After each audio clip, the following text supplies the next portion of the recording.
estamos. Bueno, muy bien. Bueno, gracias Joana, gracias Emma por esta invitación. Buenas tardes a todos los que pudieron hacer un ratito para conectarse y poder hablar un poco más y discutir sobre este tema que está tomando cada vez más importancia dentro del mundo de la esclerosis múltiple y otras enfermedades inmunológicas, que como es el tratamiento de las terapias celulares para el tratamiento, ¿no?, de estas patologías. Hoy nos acompaña la doctora Adriana Carrá. Ella es médica neuróloga, es la directora médica de la asociación y con mucha experiencia en el área. Y tenemos también el agrado de contar hoy con la presencia del doctor Andrés Méndez Villarruel. El doctor Méndez es médico clínico, es el jefe del sector de internación de clínica médica del Hospital Universitario Fundación Favaloro, y es médico staff del servicio de trasplante de médula ósea de la institución, ya con mucha experiencia también en el área, que nos va a contar principalmente cómo se hace cómo se lleva adelante una de las principales terapias que están disponibles hoy por hoy para el tratamiento de la esclerosis múltiple, como es el trasplante de células hematopoyéticas en esclerosis múltiple. Vamos entonces a ir introduciéndonos, y esta es nuestra agenda para el día de hoy. En primer lugar, le quiero hacer una introducción a lo que es este abanico de posibilidades de las terapias celulares para los tratamientos de esclerosis múltiple, cuáles están disponibles y cuáles no, cuáles son las indicaciones. Luego la doctora Carrán nos va a hablar sobre la experiencia que se tienen en estos tipos de terapia y la actual en nuestro país y en distintas regiones del mundo. Y por último, el doctor Andrés Méndez Villarruel nos va a comentar sobre cómo se lleva adelante uno de los principales tratamientos que están autorizados y avalados para su uso en la esclerosis múltiple, como es el trasplante de células progenitoras hematopoyéticas. Entonces, a modo de introducción, les quiero contar que esta terapia celular principalmente se basa, como dice su nombre, en el uso de células, ¿no? Una célula es la mínima ¡Que unidad cierra la funcional. puerta! Sí, no, nos podemos silenciar. Es la mínima unidad funcional de los seres humanos. Estamos formados por billones de células, y aproximadamente tenemos 200 tipos diferentes de células en nuestro organismo, que se diferencian principalmente por su función. Tenemos células que van a tener una función a nivel del músculo, células a nivel del hígado, células a nivel del corazón, que se diferencian por su tamaño y por la capacidad de replicarse a lo largo de su vida. ¿Y de dónde viene todo esto? Principalmente de una sola célula. O sea, cuando el espermatozoide, como vemos en la imagen, fecunda al ovocito, se forma una primera célula, al óvulo, perdón, se forma una primera célula que se conoce con el nombre de ovocito. Esa célula comienza a replicarse y va a ser nuevamente un conjunto de células, y por último esas células van a continuar y van a formar otra unión, un conjunto un poco más grande, aproximadamente entre 150 y 200 células, que van a dar origen luego al futuro feto, ¿no? Y esto es el blastocito. Y este blastocito, hoy por hoy se sabe que tiene la capacidad de generar, luego de la replicación, células que tienen capacidad de diferenciarse en distintas células. Células que van a dar origen a células cardíacas, a células del sistema nervioso y a células que van a formar parte del sistema inmune.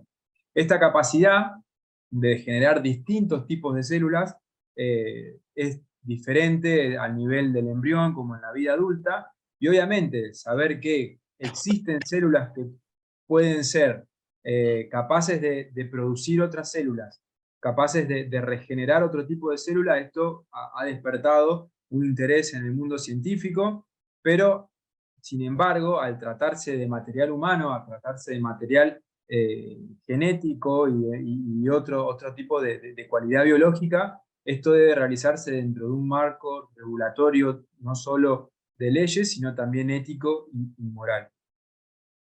Entonces, estas células, este cuadro parece un poco complejo, pero quiero contarles un poco de qué se trata. Estas células que se van dividiendo y tienen la capacidad de generar distintos tipos de células que van a tener distintas funciones en distintos tejidos del cuerpo, despertó este interés desde hace mucho tiempo, y esto se ha estudiado en esclerosis múltiple y otras enfermedades inmunomediadas, y ahora les voy a contar cuáles han sido los blancos terapéuticos.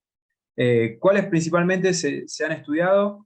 Se han estudiado las células hematopoyéticas, o sea, estas células que tienen capacidad de luego dar origen a las células que van a formar las distintas células de estirpes celulares de las células que conforman la sangre. Las células mesenquimales, disculpen que está en inglés, las células mesenquimales son las que luego de diferenciarse van a dar origen a las células que forman el músculo, el cartílago, el hueso. Estas células tal vez ustedes estén más familiarizadas en escucharlas como células madres. Y esto es lo que hoy por hoy son las células multipotentes o pluripotenciales que pueden dar orígenes a otros tejidos, son stem cell o células madres cuando se utiliza el término en castellano. Y el otro blanco terapéutico o posible target terapéutico que se estudió son las células que forman los oligodendrocitos. Los oligodendrocitos son un tipo de célula especializada que está dentro del sistema nervioso central y que forma la mielina, o sea, esta estructura que se pierde, que se daña cuando hay actividad de la enfermedad. Y lo otro que se estudió es, bueno, ¿cómo podemos hacer, qué factores puedo hacer para yo volver a estimular a estas células que tienen esta capacidad de poder diferenciarse en otras células? Y es así que las distintas asociaciones de pacientes aportaron muchos recursos durante estos años para estudiar estas distintas líneas de posibles blancos terapéuticos con terapias celulares. ¿Y cuáles fueron las que se estudiaron? Bueno, por un lado se estudió la inmunoablación y el posterior trasplante de células hematopoyéticas, o sea, que ahora lo vamos a ver más en profundidad. O sea, se estudió lo que es la base de un trasplante de médula ósea, lo que sería un reseteo del sistema inmunológico. ¿Qué se hace acá? Principalmente lo que se hace es borrar el sistema inmunológico que tienen los pacientes y tomar estas células madres que van a dar origen a las células que forman las células de la sangre y trasplantarla. Esto ahora lo va a explicar el doctor Villarruel un poco más en profundidad, pero es lo que más evidencia tiene al momento. Otro de los potenciales que se utilizó fue el trasplante de células madres mesenquimales, o sea, estas stem cells que tienen esta capacidad de diferenciarse en otras células. Lo otro que se trató fue de modificar el medio para tratar de estimular estas células y que esta reparación, esta capacidad reparadora que tienen estas células sea un poco más activa. A su vez también se trató de estimularlas farmacológicamente para que estas células se puedan regenerar, estas células madres se puedan regenerar más fácil.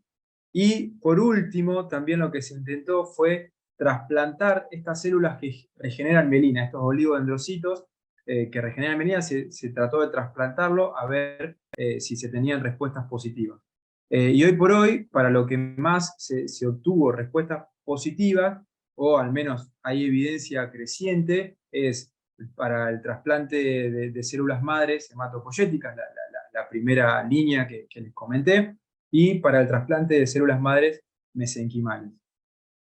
Estas células madres mesenquimales, ¿no? Lo que tenemos hoy por hoy, estudios que en la parte metodológica tienen como debilidad, que se hicieron con pocos pacientes y que no se usó una misma línea celular, o sea, se usaron células mesenquimales diferentes y eso hace tal vez un poco difícil la interpretación. Este tipo de tratamiento, al tratarse de elementos biológicos, requiere de una regulación ética, como les decía, muy importante, y algunas de las debilidades es que no se sabe el número exacto de células que yo tengo que poner a una persona para que le sea efectivo, y tampoco se sabe cuál es la mejor vía de administración. si estas células las deben recibir de manera endovenosa, haciéndole al paciente una punción lumbar y administrándosela. Esto lo que no se conoce. Y recientemente se han publicado algunos estudios con células mesenquimales, como es el estudio MESEMS, donde lo que se vio que comparado, lo que se intentaba ver si era seguro, y sí, los pacientes no tenían grandes problemas, pero el problema fue que no mostró ser más efectivos que los tratamientos convencionales. O sea, lo que se hacía era primero darle a las células y luego que comience un tratamiento convencional. Y estos pacientes no lograban reducir la, la carga lesional, o sea, la discapacidad o los números de recaída. Sí, lo único positivo que tuvieron fueron que mejoraban la carga de lesiones en resonancia. O sea, se obtuvo la seguridad, sí, pero todavía falta evidencia suficiente como para poder aconsejar este tipo de tratamiento. Lo que sí, como le comentaba, lo que sí tiene mucha evidencia es el uso de células madres hematopoyéticas, estas células stem cell que van a generar toda la progenie, o sea, todas las células que van a formar las distintas células que conforman la sangre. Y este procedimiento, el doctor nos va a explicar después un poco más en profundidad, pero es un procedimiento que tiene más de 50 años de antigüedad, que al principio de su origen fue diseñado para el tratamiento de enfermedades oncológicas de la sangre, como el mieloma, la leucemia, pero en los últimos 20 años viene acumulando evidencia a favor sobre su utilidad en enfermedades con una base inmunológica, una base inmunomediada, con severa actividad, como es la esclerosis múltiple, la esclerosis sistémica y enfermedad de Crohn. Experiencia se tiene desde 1995, se empezaron a hacer los primeros trasplantes de células en pacientes con esclerosis múltiple con formas agresivas, y esta evidencia ha permitido mejorar la técnica y la selección de los pacientes para garantizar la seguridad y la efectividad. Y hoy por hoy nos preguntamos, ¿es un estudio eficaz? ¿Es un tratamiento eficaz? Bueno, si lo comparamos contra los distintos estudios que avalaron las distintas drogas que hoy por hoy tenemos disponibles para el tratamiento de la esclerosis múltiple de manera convencional, como sabemos que una de las cosas que queremos tratar es que los pacientes no tengan evidencia de la enfermedad, o sea, que no tengan recaídas, que no tengan nuevas lesiones en resonancia y que no progresen en discapacidad. Cuando se compara esta actividad de la enfermedad en tratamientos convencionales versus en personas que recibieron trasplantes autólogos de células hematopoyéticas, ¿qué se vio? Que en los tratamientos convencionales aproximadamente no había evidencia de la enfermedad por 2 años, mientras que los que recibían tratamientos autólogos podían por mucho más tiempo, entre 2 a 5 años, no tener evidencia de la enfermedad. ¿Es eficaz en relación a la actividad en resonancia? Bueno, lo que se vio es que comparado contra otros tratamientos, con efectividad y con una actividad sobre el sistema inmunológico, el tratamiento con células, el trasplante autólogo, mostró que redujo mucho más la carga lesional, o sea, la actividad en resonancia en comparación con el metrotexato.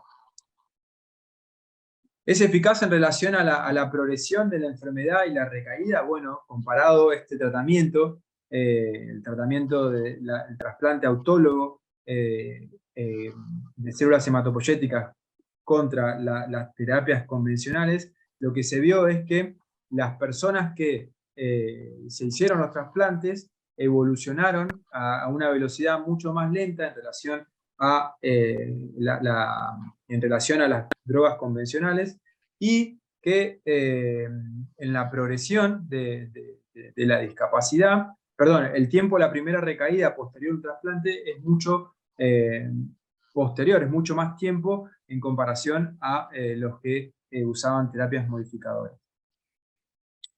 ¿Y cómo fue el curso evolutivo? O sea, lo que se vio es, sobre la derecha de la pantalla, vemos que en este estudio, que si bien podemos decir, bueno, son pocos pacientes, vemos que el número de recaídas previo al trasplante, que el trasplante fue al momento cero, eran bastantes, ¿no? Tenían muchas recaídas de estos pacientes, eran pacientes activos, pero posterior al trasplante, si bien tenían recaídas, estas recaídas fueron en mucho menor número y fueron muchos menos frecuentes. ¿Es eficaz en relación a la progresión? Bueno, se comparó si la progresión era similar tanto en las formas activas como en las formas secundarias progresivas, y lo que se vio que las personas que tenían formas remitentes recurrentes activas, posterior a un trasplante, su velocidad de progresión de la enfermedad es mucho más lenta en comparación a aquellas personas que tengan formas secundarias progresivas de la enfermedad. Uno de los últimos estudios y de los que más relevancia se le da dentro del trasplante es uno de los publicados recientemente por JAMA. ¿Por qué? Porque una de las críticas que se le venía haciendo era que no se estaba comparando el tratamiento autólogo, o sea, el trasplante autólogo de células hematopoyéticas, contra tratamientos los que hoy por hoy tenemos disponibles considerados de alta eficacia, como el ocrelizumab y como el natalizumab. Este estudio comparó 4.500 pacientes que estaban bajo tratamiento con drogas de alta eficacia, natalizumab o ocrelizumab, y con drogas que se pueden considerar de moderada eficacia, algunas consideran de alta eficacia, como fingolimod. ¿Y qué se vio? Que las personas que recibían el trasplante autólogo de células hematopoyéticas tenían una mejor recuperación de su discapacidad posterior a una recaída en comparación contra el fingolimod, y que en efectividad clínica el trasplante fue superior al fingolimod y mostró una ligera superioridad frente al natalizumab. Otra de las preguntas que nos hacemos, bueno, ¿este tratamiento es seguro? ¿Es un tratamiento que uno lo puede indicar sin asumir riesgos? Bueno, el doctor nos va a explicar el procedimiento, pero es un tratamiento que hay que asumir riesgos, ¿no? Como cualquier tratamiento que se hace en personas que requieran un tratamiento de alta eficacia porque tienen una enfermedad muy, muy activa. Entonces, ¿el tratamiento es seguro? Bueno, hay que considerar muchas variables.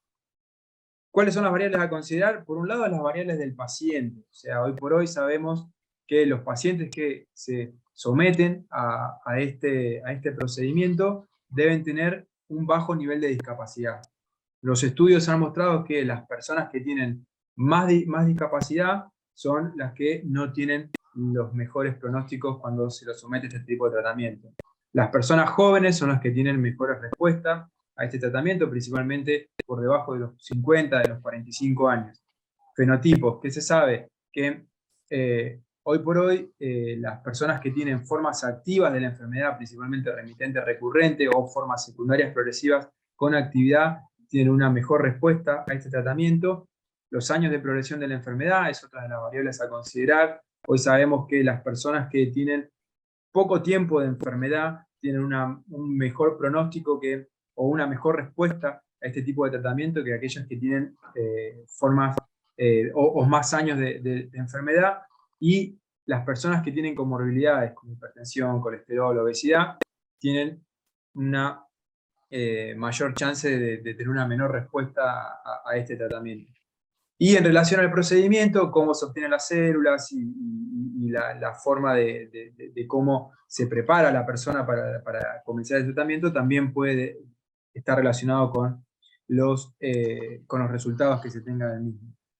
Entonces, toda esta información que se fue recolectando durante los últimos 20 años fue analizada, ¿bien? Y hoy por hoy lo que podemos ver es este dato que es muy importante. Al principio, cuando yo leí este procedimiento, se comenzó a hacer en 1995, entre 1995 y en 2016, este tratamiento se le realizaba a personas que tenían una gran discapacidad, varios años de evolución, generalmente estaban en formas secundarias progresivas, y se utilizaban tratamientos para para llegar a la preparación, para que el paciente esté en condiciones de recibir su trasplante, que eran un poco más agresivos. Por eso se registraba una mortalidad aproximadamente del 2%. Hacia 2016, lo que se comenzó a hacer es a estudiar cómo se preparaba el paciente y cuál era el candidato, cuál era el paciente ideal. Con una correcta selección del paciente, con una correcta preparación del paciente, esa complicación de mortalidad bajó al 0,2%. ¿Y en qué número estamos hablando? Estamos hablando que estos datos son obtenidos de una base europea que tiene más de 1.500 pacientes, perdón, más de 1.400 trasplantes, más de 1.400 pacientes trasplantados durante el tiempo de esta base, y hoy por hoy la mortalidad es del 0,2%, y lo que se vio es que las personas no tienen afectada su sobrevida si son correctamente elegidas, o sea, las personas que tienen poca discapacidad, tienen muy baja tasa de tener efectos adversos o alguna complicación por este tipo de procedimiento. Los efectos adversos más frecuentes estuvieron en relación a infecciones durante el procedimiento y al desarrollo de alguna enfermedad inmunológica, como se puede ver en algunos tratamientos de alta eficacia que hoy por hoy tenemos disponibles, pero que no ha sido esto también del análisis de esta base de 1.400 pacientes. Y en realidad es algo que tal vez no nos interesa como paciente, pero queremos saber, ¿es efectivo? O sea, en relación precio y resultados. Bueno, en relación precio y resultados, este tratamiento es mucho más barato luego o sea, en el primer año los costos son similares a un tratamiento convencional, pero luego del primer año esos tratamientos descienden, ya que generalmente luego del trasplante y del seguimiento, como va a explicar el doctor, el tratamiento se completa y generalmente el paciente no requiere de continuar de otro tratamiento por mucho más tiempo, de continuar con un tratamiento posterior a haber recibido el trasplante. Y luego de un periodo de aproximadamente 6 meses ya se finalizó con todo este tratamiento. Entonces, como dijimos, ¿esta es una terapia que hoy por hoy le podemos ofrecer a todas las personas con esclerosis múltiple? No. Hay que hacer una correcta selección del paciente.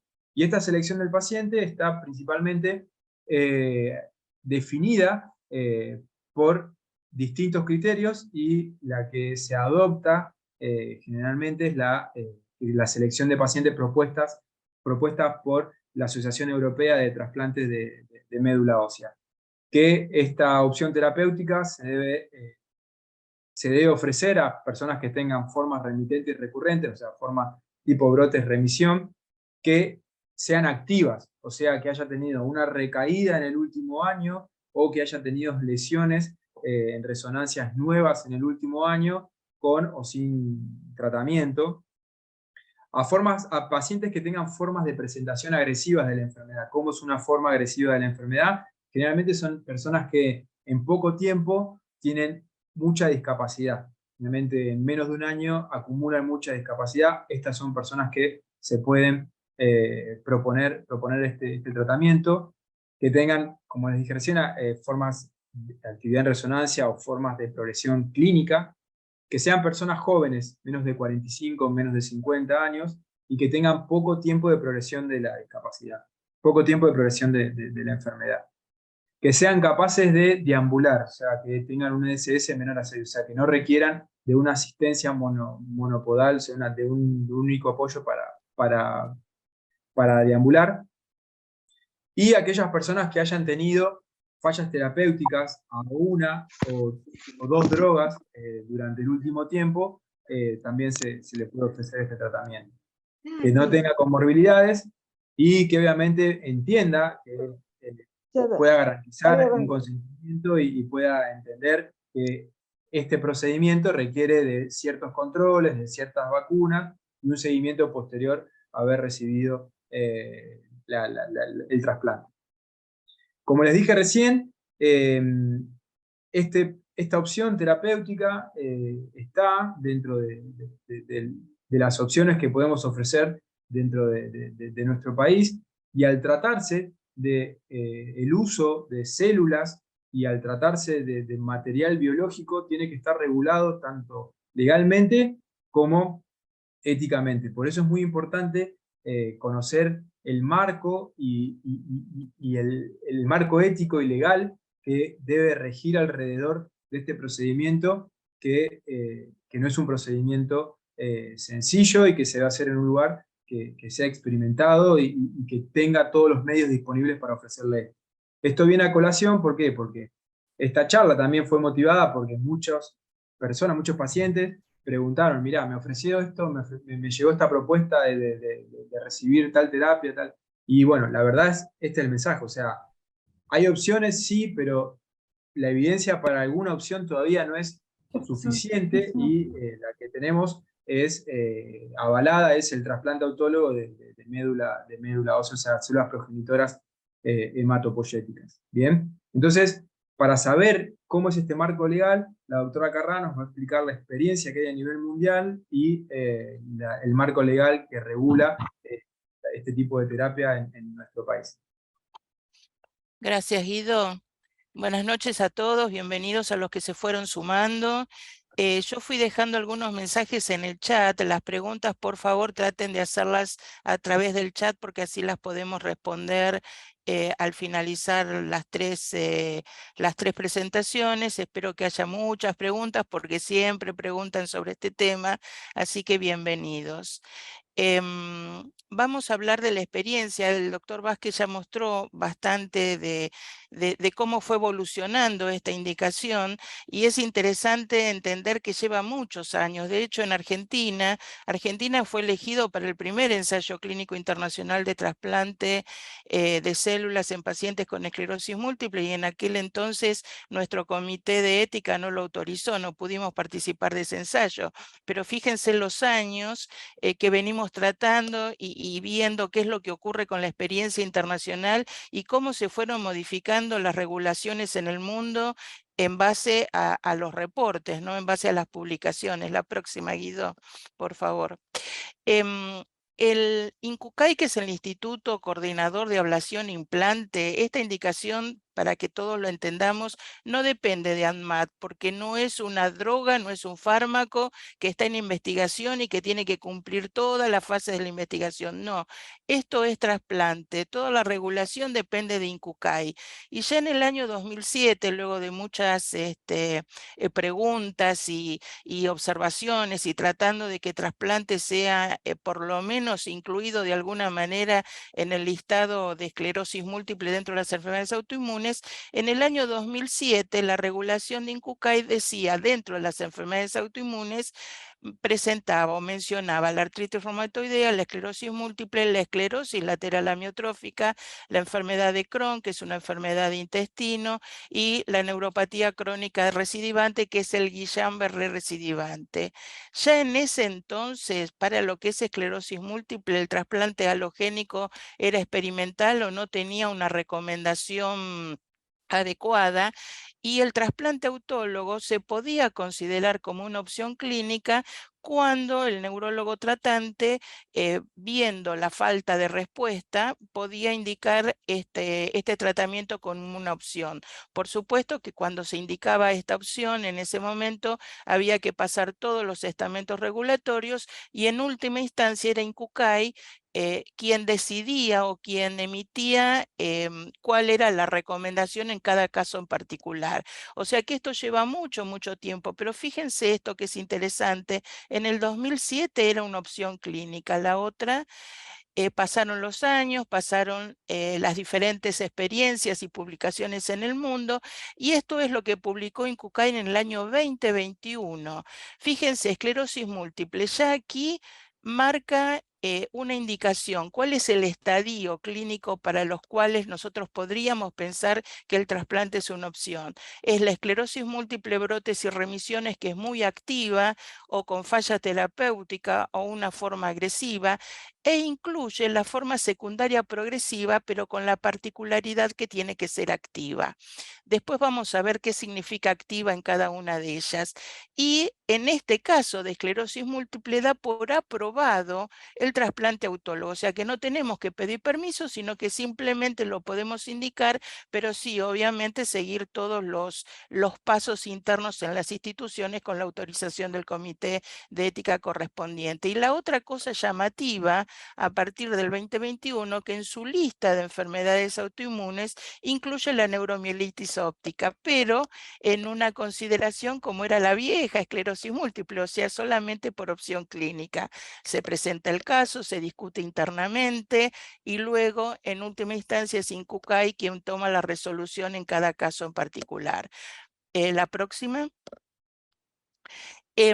Esto es una publicación de hace un par de años atrás en relación a cómo en Estados Unidos se llegó a acordar entre neurólogos y la sociedad de trasplante, cómo se llegó a acordar en qué casos estaba indicado el trasplante de médula.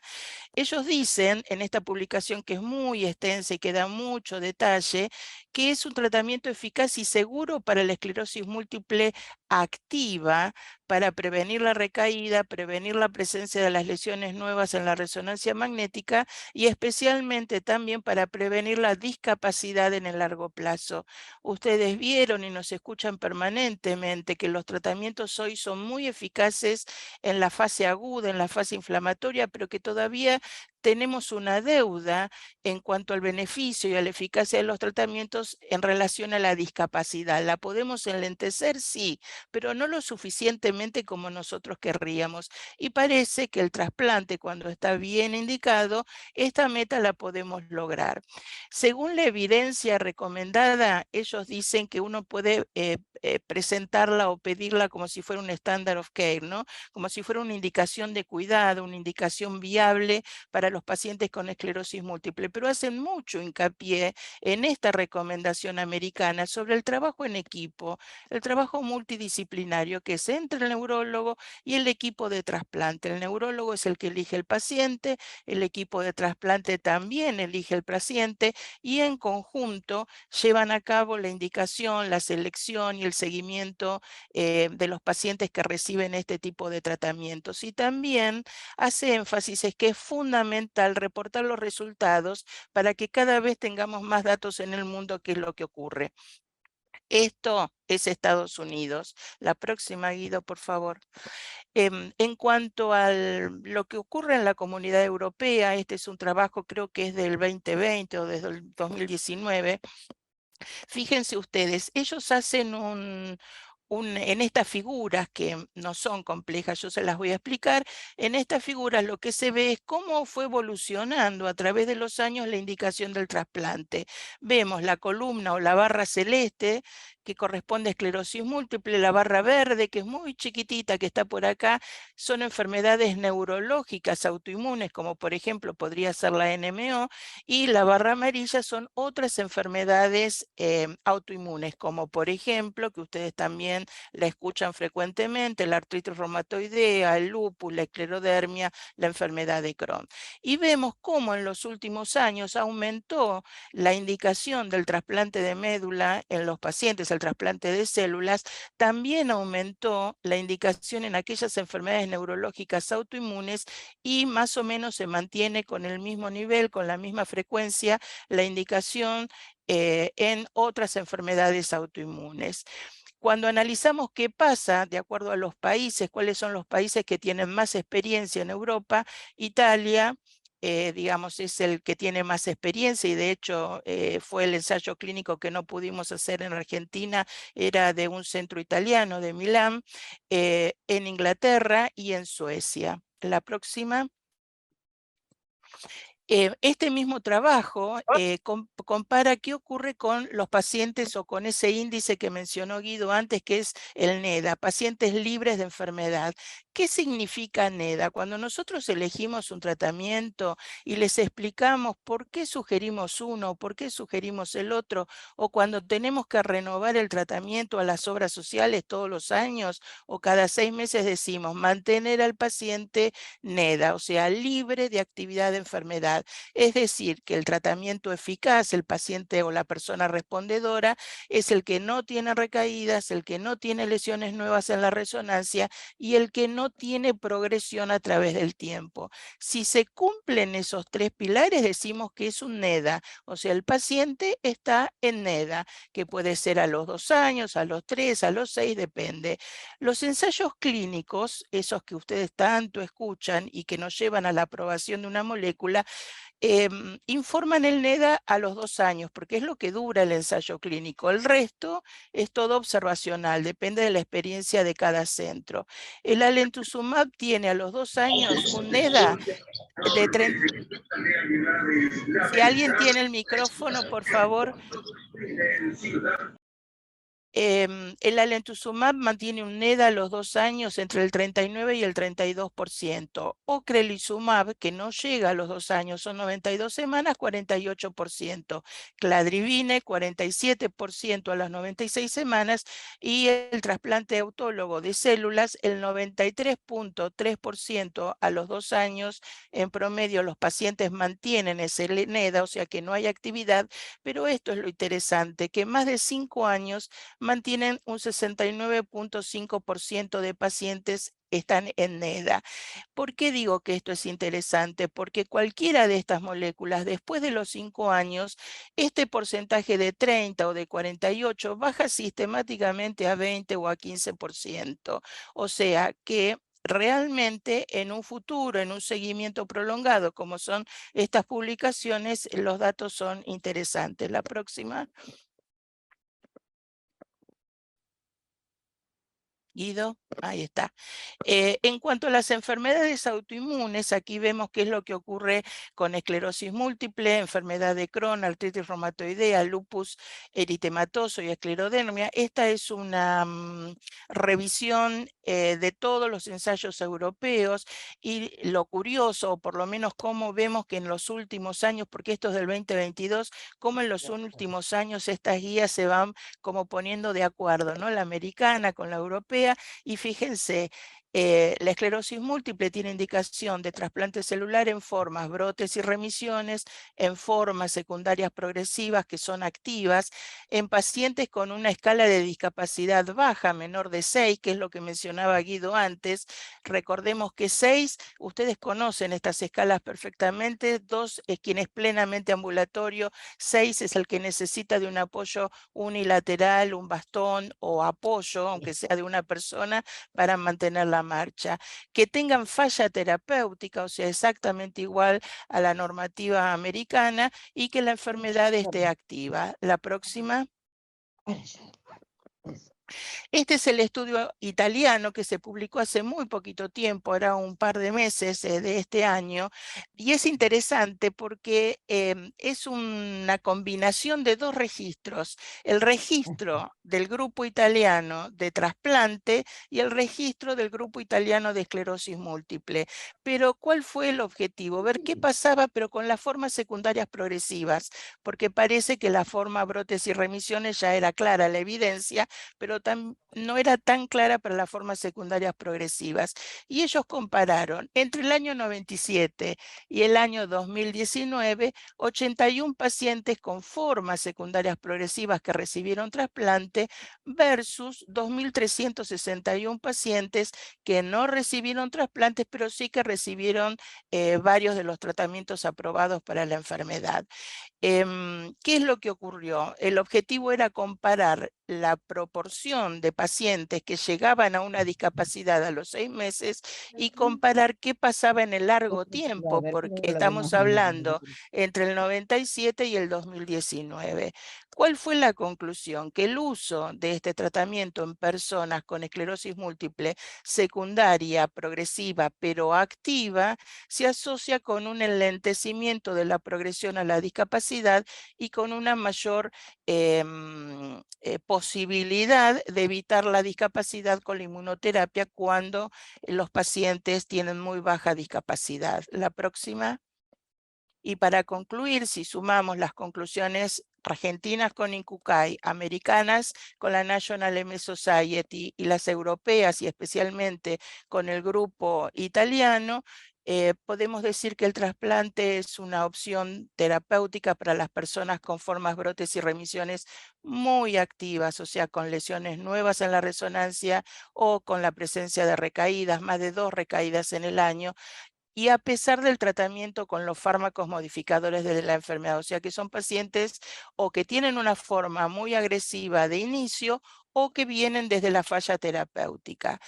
Esto es tanto para las formas secundarias progresivas como para las formas, brotes y remisiones. Sin embargo, todavía los datos no son suficientes para las formas primarias progresivas. Hay algunas indicaciones, hay algunos centros que lo están evaluando, pero todavía no hay indicación suficiente, evidencia suficiente como para que esta indicación sea aprobada o al menos considerarla como una opción clínica. Los mejores candidatos, en resumen, son personas menores de 50 años, con una duración corta de la enfermedad y con una baja discapacidad. El procedimiento solo debe realizarse en centros con experiencia y con conocimiento, debe ser aprobado por el comité de ética de cada una de las instituciones y es nuestra obligación como equipos de trabajo, como equipos multidisciplinarios, informar a todos nuestros pacientes y a los grupos de pacientes y a las asociaciones sobre el alcance de esta guía terapéutica. Esto es en resumen. Como ven, hay coherencia entre la indicación americana, la europea y la nuestra, y esto es lo que quería mostrarles, que no es algo que se nos ocurrió, sino que es lo que estamos viendo en el camino. Andrés. Sí, acá estoy. ¿Qué tal? Buenas tardes. Gracias Andrés, bienvenido. Gracias, gracias. Bueno, a ver, ahí está la presentación. Bueno, ante todo, buenas tardes. Gracias por la invitación. Voy a tratar de explicarles de la manera más simple posible cuáles son todas las etapas que tiene que pasar un paciente para lograr concretar el trasplante. Y antes de empezar con eso, me gustaría tal vez, ¿las diapos las pasan ustedes? Guido. Sí, Guido. sí, como quiera, Doc, si no la puede, lo pongo como anfitrión. Bueno, a ver, poneme así yo las voy pasando. Sí. Las preguntas sigan enviándolas por el chat, que después yo las sumo y las vamos respondiendo.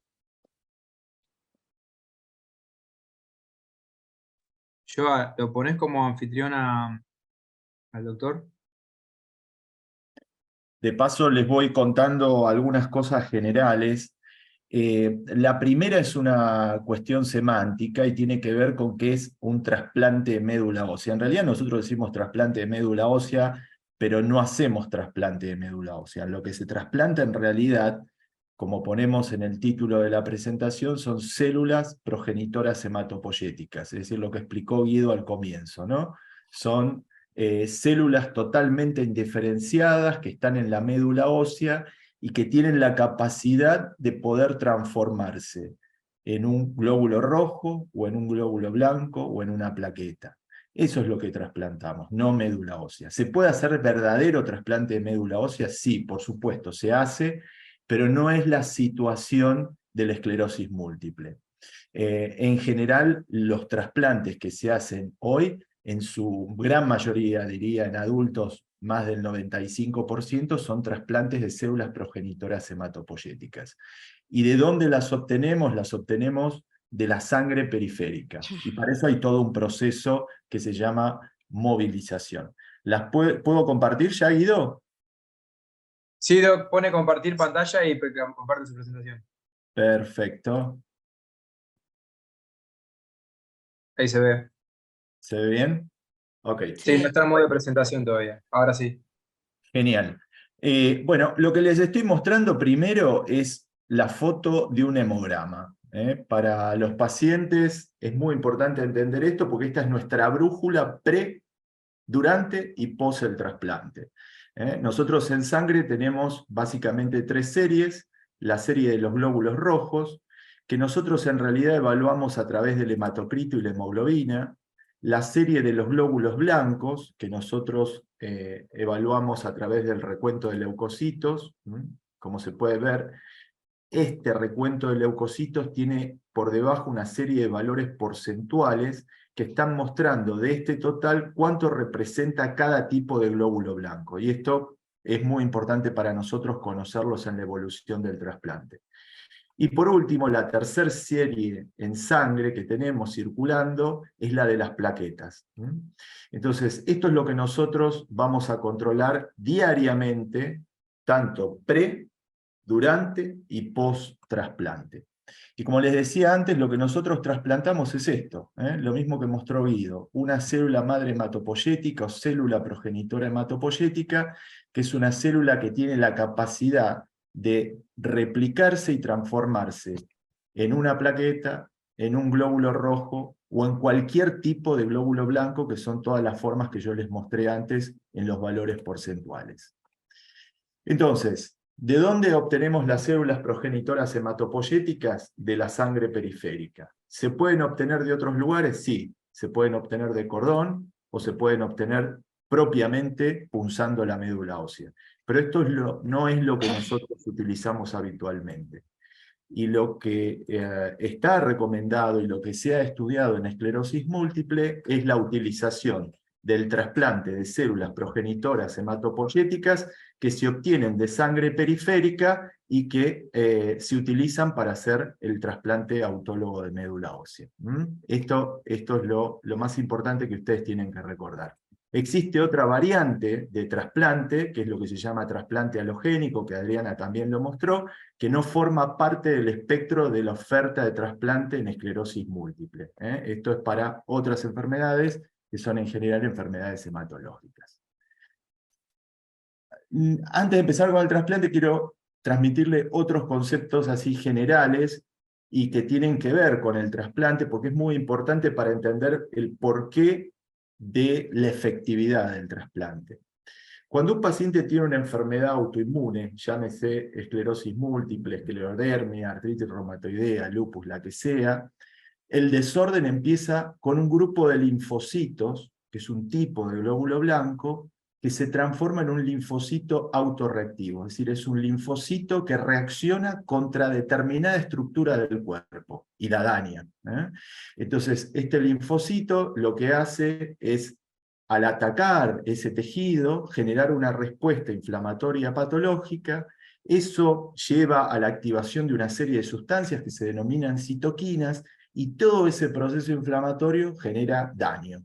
En el caso de la esclerosis múltiple, el target o el objetivo de ese daño es la mielina, y es lo que lleva a que aparezcan las manifestaciones clínicas de esa enfermedad autoinmune.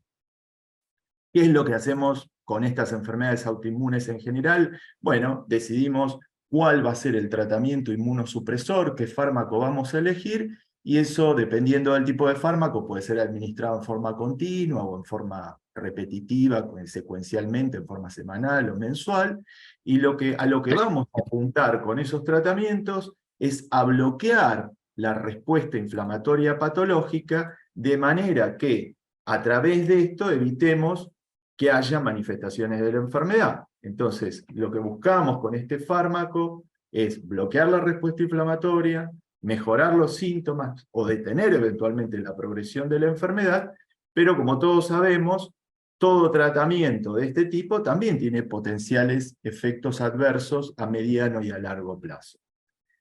¿Dónde está el trasplante ubicado en esta secuencia que empieza con la activación de estos clones autorreactivos de linfocitos? Bueno, el trasplante autólogo lo que busca justamente es ir a la raíz del problema, es decir, erradicar los clones autorreactivos que están en la médula ósea, erradicar esos linfocitos que atacan de manera patológica tejidos propios nuestros y que generan finalmente una enfermedad. Entonces, ese es el objetivo del trasplante autólogo, erradicar definitivamente, en la medida de lo posible, estos clones que son los que llevan a que se genere la respuesta inflamatoria y a que aparezca la enfermedad autoinmune. Probablemente, por esto que les estoy explicando, es que cuando uno analiza una enfermedad como la esclerosis múltiple se encuentra con números tan dispares en cuanto a resultados a largo plazo cuando compara el trasplante autólogo con muchas drogas que hoy son parte de la oferta del tratamiento de la esclerosis múltiple. Bueno, ¿cuáles son las etapas para poder concretar un trasplante autólogo en un paciente con esclerosis múltiple? Bueno, para mí la primera etapa es la evaluación del neurólogo. Es decir, que el neurólogo defina si ese paciente es un candidato o no para trasplante. Eso es lo primero. Como mencionó la doctora Carray, como mencionó el doctor Vázquez, eso es el nodo. Ahí está probablemente el secreto de hacer un buen post-trasplante y de obtener un buen resultado. Que se sepa bien cuál es el candidato. Si hay un candidato potencial, ese candidato después tiene que ser evaluado por nosotros. Ese paciente nosotros tenemos que hacer una evaluación clínica y hematológica durante lo que se denomina la etapa del pretrasplante, y en esa etapa pretrasplante lo que nosotros hacemos es revisar en detalle ese paciente, hacer una detallada historia clínica para conocer todas sus comorbilidades o enfermedades asociadas, si las hubiera. En general, como este es un grupo de pacientes jóvenes, esto no es tal vez lo más habitual. Para nosotros, con las enfermedades hematológicas es más común que haya comorbilidades, porque muchas de las enfermedades oncohematológicas aparecen después de los 60 años. Pero bueno, examen físico, una detallada historia clínica. Es necesario tener una rutina completa de laboratorio con una serie de estándares serológicos en cuanto a procesos infecciosos previos. Necesitamos tener una evaluación cardiológica y respiratoria para saber el estatus de ese paciente desde este punto de vista. Esto es fundamental porque nosotros vamos a utilizar drogas que potencialmente pueden ser cardiotóxicas. Entonces tenemos que saber si ese paciente está en condiciones. Y un tema que no es habitual para nosotros, pero que en el caso de los pacientes con esclerosis múltiple que van a un trasplante sí es importante, es la evaluación urológica. ¿Por qué? Porque muchos pacientes con esclerosis múltiple tienen disfunción vesical, es decir, la vejiga no funciona correctamente y no logra evacuar toda la orina en cada micción. Y esto es importante porque la droga que utilizamos para preparar al paciente para el trasplante, que es la ciclofosfamida, puede producir cistitis. Entonces, si yo tengo un paciente que tiene mucho residuo en la vejiga después de orinar, ese paciente durante un periodo corto va a necesitar estar sondado para no retener orina en la vejiga con una droga que pudiera generarle una cistitis y eventualmente sangrado. Entonces, este es un paso también fundamental. Si tenemos claridad en esto, el paciente tiene una correcta indicación neurológica, lo revisamos, se encuentra en condiciones, los análisis están bien, la parte cardíaca y respiratoria está bien, ese paciente es declarado apto para trasplante autólogo. Y pasamos a una tercera etapa, que es la de la movilización. Nosotros la llamamos así, técnicamente esto se llama movilización, y es todo el proceso que hacemos para poder sacar esas células madre de la médula ósea y mandarlas a la circulación sanguínea y poder capturarlas. Entonces, para eso, lo que necesitamos hacer es internar un día al paciente y hacerle una dosis de quimioterapia, y después, al cuarto o quinto día de haberle administrado una dosis de quimioterapia, le empezamos a administrar estimulantes medulares. La droga es el filgrastim, y esto se administra durante 4 o 5 días. Una vez que hicimos todo este proceso, la quimio, la espera de 5 días y la administración de factores, a partir de ahí el paciente se interna. ¿Para qué se interna? Para dos cosas. Primero, para ponerse un catéter. Es un catéter que nosotros llamamos vía central, y ese catéter es muy importante porque nos va a servir durante todo el trasplante. Nos va a servir para esta etapa que viene, que es la colecta de las células, que ahora les voy a mostrar una foto. Nos va a servir para el trasplante de médula de las células, y nos va a servir para los cuidados posteriores. Esta foto que les muestro es la de un paciente que estuvo recientemente internado con nosotros. Como ustedes pueden ver, de aquí debajo de la clavícula sale el catéter está enfundado por cuestiones de esterilidad, y está conectado en sus dos ramas a este equipo que es el que se ocupa de capturar de la circulación sanguínea las células progenitoras hematopoyéticas. Es decir, en realidad lo que hace la máquina es tomar sangre de este paciente y la manda a este filtro. Este filtro lo que hace es separar las células madre, y estas células madre suben y se juntan en esta bolsa que está acá. El resto de la sangre vuelve a la circulación del paciente. Este proceso se llama aféresis, es la colecta de las células. Y es un proceso que demora aproximadamente 4 a 5 horas. Es un momento en el cual el paciente tiene una gran cantidad de células circulando en sangre, y entonces lo que uno hace después de la quimio y de haber estimulado con filgrastim es capturar con esta máquina todas esas células que son las que vamos a guardar para el trasplante. La cuarta etapa es la de la criopreservación.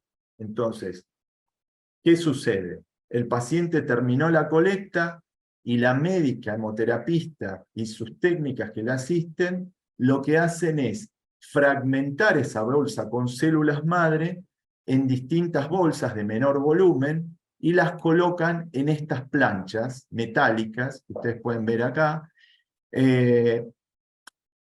y estas planchas metálicas se guardan en un ultra freezer. ¿Por qué digo ultra freezer? Porque es un freezer que trabaja a 80 grados centígrados bajo cero.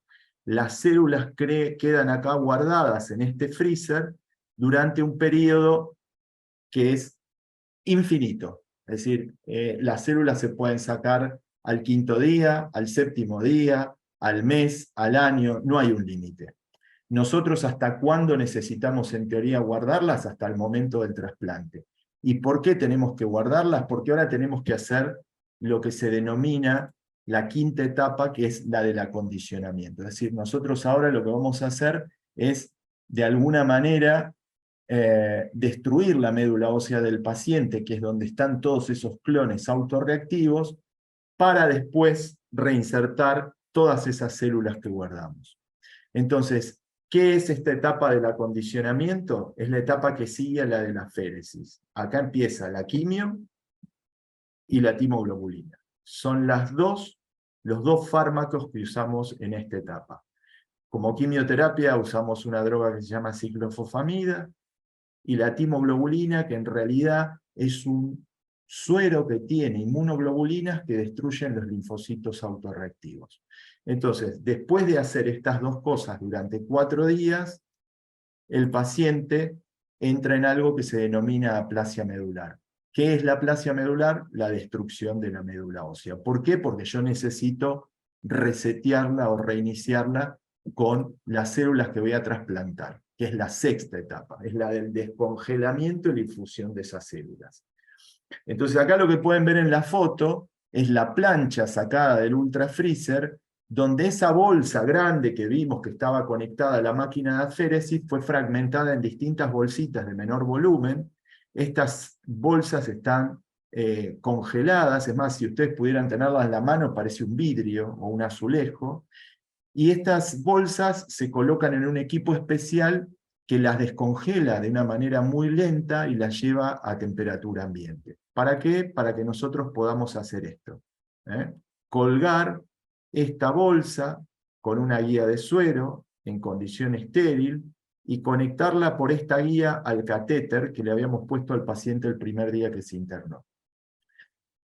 Es decir, el trasplante de médula ósea o trasplante de células progenitoras hematopoyéticas no es otra cosa que una transfusión. El acto del trasplante no es otra cosa que una transfusión. ¿Y qué estamos transfundiendo? Células propias del paciente. Por eso, el riesgo del procedimiento per se es, podríamos decir, prácticamente nulo, porque no estamos, como en el trasplante alogénico, trasplantando células de otra persona. Estamos trasplantando células madre del propio paciente. Entonces, este es el acto del trasplante. De cualquier manera, como ustedes pueden ver, acá a la izquierda está el médico, que está vestido estéril, se trabaja sobre una mesa estéril, y el paciente está monitoreado durante todo el procedimiento. ¿Cuánto dura esto? Depende del volumen que tengamos que transfundir. Si es un volumen chico, probablemente el trasplante dure 20 minutos, media hora. Si el volumen es más grande y es un volumen, digamos, que requiere mayor lentitud en la transfusión, probablemente el procedimiento dure 1 hora. Esto es el trasplante, no es otra cosa que una transfusión. La séptima etapa es la que nosotros llamamos la etapa del post-trasplante, y acá es cuando empiezan las incomodidades para el paciente. ¿Por qué digo las incomodidades? Porque, bueno, los pacientes se quedaron sin médula ósea, van a caer los glóbulos rojos y el paciente va a estar anémico, van a caer los glóbulos blancos y eso va a predisponer a que tengan infecciones, y van a caer las plaquetas que predispone al sangrado. La caída de las 3 series sanguíneas es lo que nosotros llamamos pancitopenia. Entonces, en esta etapa, donde es muy importante aclarar, los análisis se hacen todos los días, y a veces 2 veces por día. Lo que nosotros vemos es que el paciente se empieza a poner anémico, se queda sin glóbulos blancos y se queda sin plaquetas. Y eso va a condicionar, obviamente, a que tengamos que transfundirlo. Entonces, esta es la etapa de las transfusiones. Hay pacientes que requieren más transfusiones y hay pacientes que requieren menos. Eso es imposible de predecir. Lo que les puedo decir es que, por la experiencia nuestra en enfermedades oncohematológicas, las transfusiones de glóbulos rojos son mucho menos frecuentes que las de plaquetas. Pero bueno, eso va a depender de cada paciente y de cada situación. La segunda cuestión que hay que saber y que sucede durante el post-trasplante es que los pacientes desarrollan mucositis. Les voy a explicar qué es la mucositis. La mucositis es la inflamación de la parte interna de la boca, de la garganta y de todo el tubo digestivo. Nosotros le llamamos la inflamación de las mucosas, que es el revestimiento interno de la boca, vuelvo a decir, de la garganta y de todo el tubo digestivo hasta el canal anal. Y eso, por supuesto, va a condicionar a que el paciente tenga síntomas. ¿Cuáles son los síntomas? Dolor en la boca, dolor en la garganta como si uno tuviera una angina, algunos pacientes tienen dolor abdominal tipo cólico o diarrea. Bueno, todo esto es expresión de eso, es la irritación que produce la quimioterapia en la mucosa del tubo digestivo. ¿Cómo se trata esto? Bueno, primero no se puede evitar, pero sí se puede paliar el síntoma, se puede atenuar. ¿De qué manera? Con analgésicos opioides y con tratamientos tópicos. En general lo que se hacen son preparaciones locales que tienen lidocaína, milanta y Benadryl, que permiten que el paciente tenga menos síntomas. Por supuesto que los pacientes que están en esta etapa y tienen sintomatología más acentuada, es probable que dejen de comer y que consuman pocos líquidos. Bueno, para eso tenemos de vuelta el catéter. Ese catéter tan importante que nos va a permitir al paciente hidratarlo y sostenerlo durante esta etapa de la mucositis. Y la tercera cuestión del post-trasplante es la fiebre. Perdón, 2 cosas más que omití decir acá. La mucositis aparece en general entre el 5º y el 7º día después de la quimioterapia y remite cuando el paciente empieza a recuperar glóbulos blancos. Eso es bastante característico. Sigo con la fiebre. ¿Por qué aparece fiebre en estos pacientes? Bueno, justamente porque se quedaron sin glóbulos blancos, tienen dañadas las mucosas del tubo digestivo y entonces es más fácil que los gérmenes pasen del tubo digestivo a la sangre y le provocan fiebre al paciente. Nosotros sabemos que esa condición se llama neutropenia febril y requiere el uso de antibióticos de amplio espectro. Si bien todos los pacientes toman medicación preventiva, usan 3 antibióticos preventivos distintos, esto puede aparecer igual y requiere únicamente el cambio de antibiótico. La octava etapa es la etapa de la recuperación hematológica. Es lo que nosotros llamamos engraftment, o en realidad deberíamos decir en castellano, injerto medular. ¿Cuándo aparece el injerto medular? Bueno, en general 10 a 14 días posteriores al trasplante. Y acá me gustaría hacerle una aclaración a todos, porque esto es una cuestión que muchas veces confunde a los pacientes. Cuando yo digo 10 a 14 días, no es posterior al ingreso al hospital, es 10 a 14 días posteriores al día del trasplante. Nosotros decimos que el día del trasplante es el día 0, y a partir de ahí contamos, siempre decimos día +1, +2, +3, bueno, nosotros esperamos que el día +10 al +14, el paciente empiece a mostrar recuperación. ¿Dónde vamos a ver la recuperación? En el hemograma, como les mostré en la primera diapositiva. Todos los días miramos el hemograma. En general lo que empezamos a ver es que ese paciente que tenía 0 glóbulos blancos tiene 300, 500, 600 y paulatinamente empieza a recuperar ese recuento celular. Lo mismo pasa con las plaquetas. Paulatinamente empieza a recuperar el paciente. Y por supuesto, cuando el paciente resolvió la mucositis, recupera glóbulos blancos, recupera plaquetas, empieza a ingerir líquidos, y por lo menos puede comer pequeñas cantidades, está en condiciones de salir del hospital. La recuperación completa no es dentro del hospital porque tratamos que el periodo de internación sea lo más corto posible. Pero por supuesto hay determinados parámetros que necesitamos que sí o sí se cumplan. La ingesta de líquidos, la ingesta de algo de comida, que el recuento de plaquetas y de glóbulos blancos tenga un mínimo que al paciente le permita estar en ambulatorio y que no dependa de transfusiones. Y la novena etapa del trasplante, y la última, es la del seguimiento post. Esta etapa es una etapa que también es importante, porque si bien el paciente ya está ambulatorio, nosotros necesitamos transmitirle que sigue siendo un paciente lábil. ¿Qué quiero decir con lábil? Que todavía sigue siendo un paciente que tiene condición como para desarrollar más fácilmente un proceso infeccioso. Y dentro de los procesos infecciosos que nosotros jerarquizamos en el control, es el de la reactivación de un virus que se llama citomegalovirus. Es decir, los pacientes, al haber hecho esta reconstitución inmune en su médula ósea, necesitan tiempo para volver a tener una inmunidad normal. ¿Cuánto? Bueno, no hay un número exacto, pero probablemente esté alrededor de los 3 meses. Entonces, durante esos 3 meses, ese paciente va a requerir un control post-trasplante, un control clínico, además del control neurológico, frecuente. Y dentro de esos controles, nosotros, más allá de pedir los análisis de rutina y ver el hemograma, controlamos la reactivación de este virus. ¿Por qué? Porque lo que queremos es detectar la reactivación del virus antes de que ese virus gatille enfermedad. Y eso se puede hacer hoy con técnicas de PCR, como se utilizó tanto en el COVID. Y lo último a lo que me quiero referir en relación a esto es el tema de la revacunación.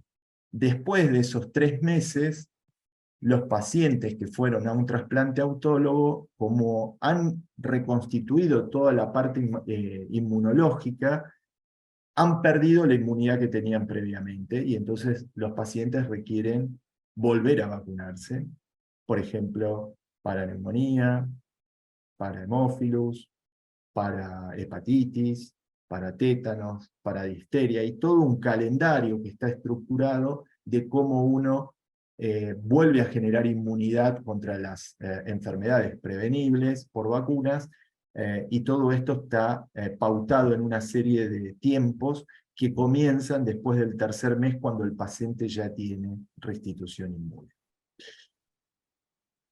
Con esto creo que termino. ¿Cuál es el principio por el cual el trasplante de células progenitoras hematopoyéticas puede ayudar a un paciente con una enfermedad autoinmune?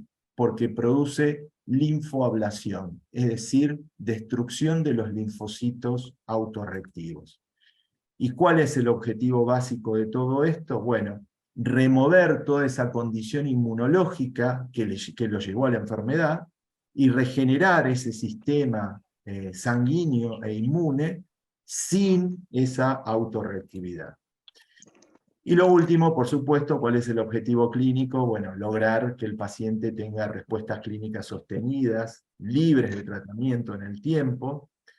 Y un tema que no es menor, tal vez en la esclerosis múltiple no es algo que esté tan estudiado, pero sí, por ejemplo, en la enfermedad de Crohn, que el trasplante demostró que los pacientes vuelven a tener sensibilidad a drogas a las cuales se habían transformado previamente en resistentes. Es decir, como que el paciente recupera sensibilidad inmune ante un nuevo tratamiento, a pesar de que es una droga repetida y que en otro momento falló. Este es el equipo nuestro de trasplante de la Fundación Favaloro, que está integrado, como pueden ver, por un montón de personas. Hay clínicos, pediatras, hematólogos de adultos, hematólogos de niños, una hemoterapista, que es la que maneja todo el proceso de la aféresis de células progenitoras y su conservación, y nuestras técnicas, que son las que tienen a cargo también todo el proceso de la aféresis. Bueno, muchas gracias y por supuesto disponible para las preguntas. Muchas gracias, Andrés. Hay muchas preguntas, te cuento, ¿eh? Bueno, Sí, muy bueno. La verdad que muchísimas gracias, fuiste muy claro, Guido también, así que hay algunas preguntas que se fueron contestando durante la presentación, pero bueno, vamos a... Guido, aquí alguien pregunta, ¿qué es la secundaria progresiva? ¿Cómo se diagnostica una forma secundaria progresiva?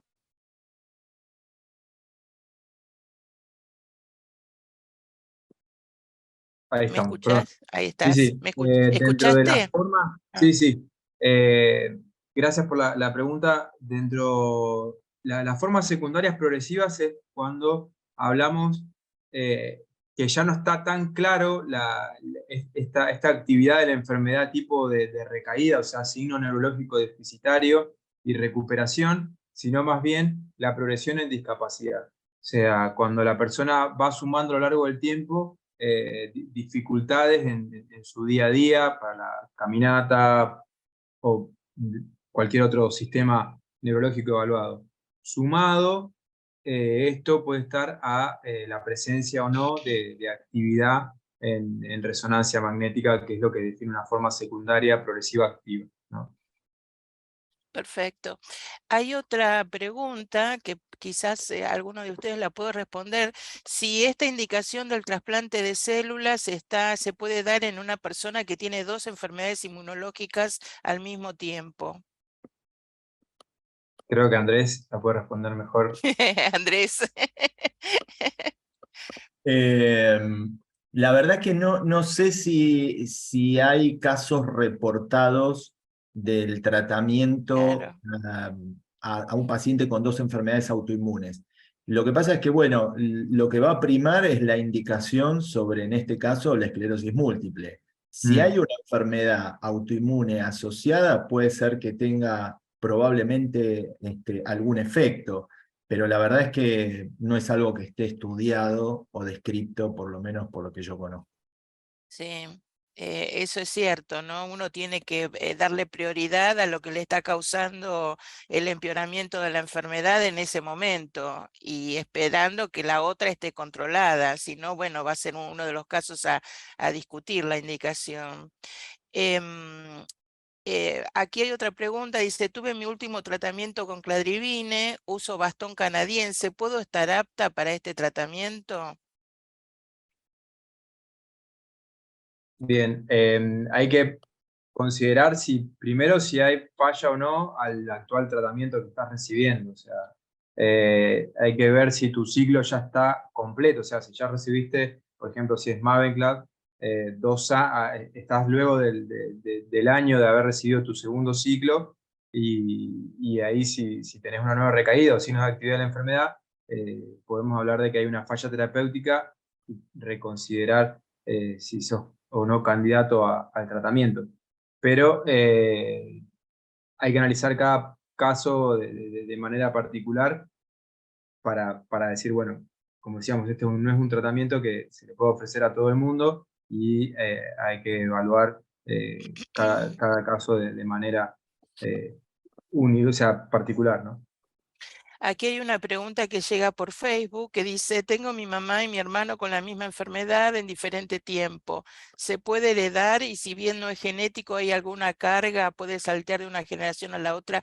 Bueno, en realidad esta pregunta no está directamente relacionada con el tema de hoy, pero sabemos y siempre decimos que no es una enfermedad hereditaria. Si bien hay casos que son muy bajos en prevalencia, donde padres o hijos pueden tener la enfermedad, o hermanos pueden tener la enfermedad, o tíos, etcétera. No podemos hacer un estudio previo para determinar si ese bebé o esa persona o ese hijo o ese adolescente va a desarrollar la enfermedad. O sea, eso no lo podemos saber, no hay un estudio, no hay un marcador que nos indique que esa persona va a tener la enfermedad más allá de la carga familiar que pueda tener. Otra pregunta, ¿cuáles son los riesgos del tratamiento? Creo que eso ya Andrés lo explicó en las últimas presentaciones. Si hay alguna duda, pueden volver a preguntar. Acá dice, a pesar de estar la médula ósea enferma y de filtrar la sangre, ¿se pueden obtener células madres sanas? Está bien la pregunta. En el caso de la esclerosis múltiple, la médula no está enferma. La médula tiene clones o grupos de linfocitos que son autorreactivos, pero es una médula sana.